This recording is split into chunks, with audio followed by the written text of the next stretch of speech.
So we've heard a lot about technology and how our world is changing. Now we're going to hear the wise words of our county manager about how this all comes together and how at least community involvement and community planning has to be a part of that future regardless of the technology.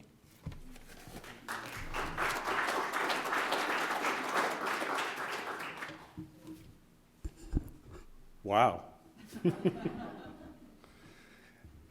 First of all, I want to welcome Congressman Byer, Colonel Henderson, everyone, and current board members, former board members, and everybody in the audience. I'm thrilled to be here. And several of you pointed out when you're making predictions about what's going to happen 100 years from now, there's no way that you can be proven wrong. So I'm going to start off with saying something which I know is absolutely going to happen, that I can confidently state 100 years from now, Arlington County will be a community that treasures its open space, supports those who are less fortunate, and provides an appealing mixture of elements that make up our urban village, and it will remain a wonderful place to live, work, play, and visit. So, how can I be so confident? There are forces much bigger than what are going on in Arlington that shape the contours of our future. The environment, I'm surprised no one said that I guess we'll be underwater and overheated. Our nation, I was going to say debt or solvent, but we're debt now, and I think it's likely we'll still be in debt then. The Commonwealth of Virginia, growing, adopting more progressive values, possibly. Our technology, you've heard a lot about that. So the choices that confront the county board, and we just went through a sort of marathon conversation about what would make up our 2017 budget, I think those will be in some ways the same choices we face in 100 years. How much for education? How much for housing? How much will we need to keep ourselves safe? We may not be debating about school buildings. We may be talking about virtual environments for our kids to learn in. We're certainly still going to need houses for our residents. I have no idea what kind of houses, and there's probably going to be some architectural breakthrough or some concept. We recently heard about micro units. Maybe there'll be mini micro, teeny units. We have transportation solutions that we've heard about. So again, with all that, why am I confident? And really, for me, it doesn't come down to technology. It doesn't really come down to the wonderful vistas we have of our nation's capital. It comes down to the people. We've heard a lot of talk about technology, but I want to talk about the people. A very special kind of people. Not just people who need people.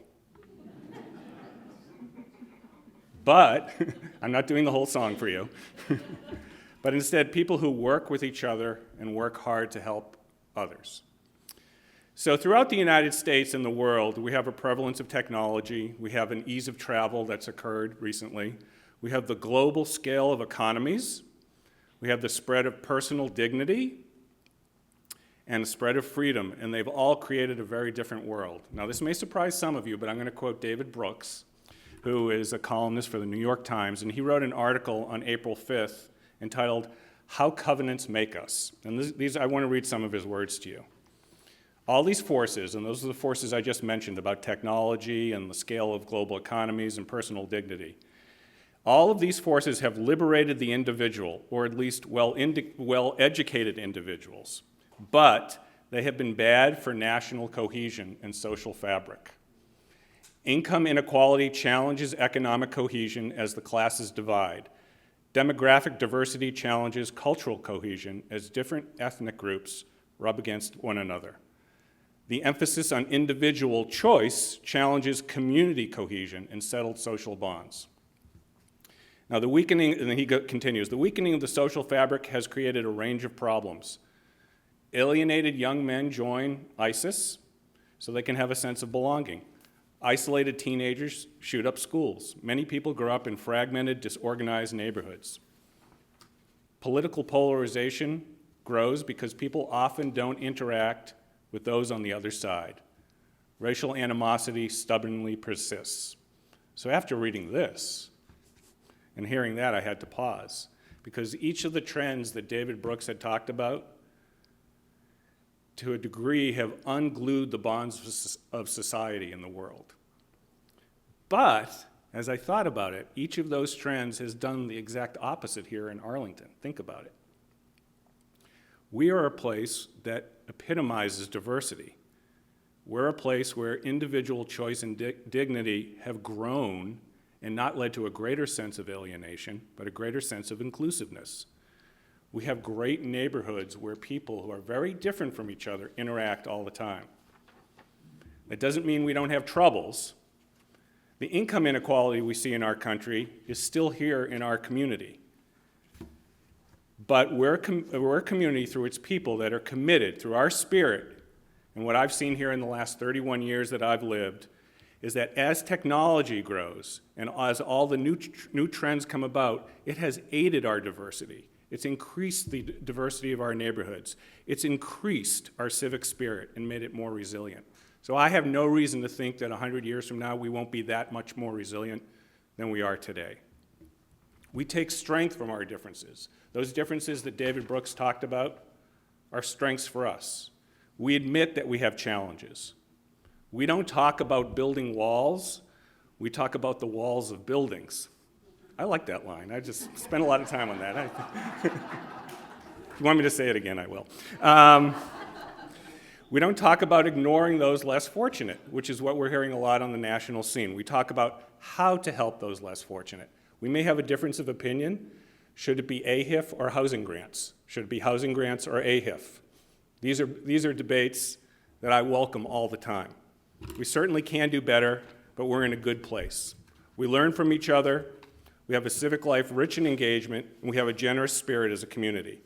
Now, David Brooks went on to note in his column that these days the social fabric will be repaired. This is how his recipe will be repaired by hundreds of millions of people making local covenants, widening their circles of attachment across income, social, and racial divides.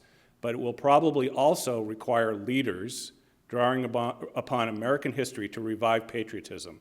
They'll tell a story that includes the old themes, that we're a universal nation, the guarantor of stability and world order, but it will transcend the old narrative and offer an updated love of America. I think one place they could look is Arlington County. So our secret sauce is really no secret at all. It's our constant devotion to our community, and it's our people, the civic culture we have. So in conclusion, let me note another great person of our times, Groucho Marx. He once said, "Why should I care about future generations? What have they done for me?" Groucho had a point. What has the future done for us? Well, here in Arlington, for the last 100 years, and I suspect for the next 100 years, the future does one incredible thing. It holds out promise for us.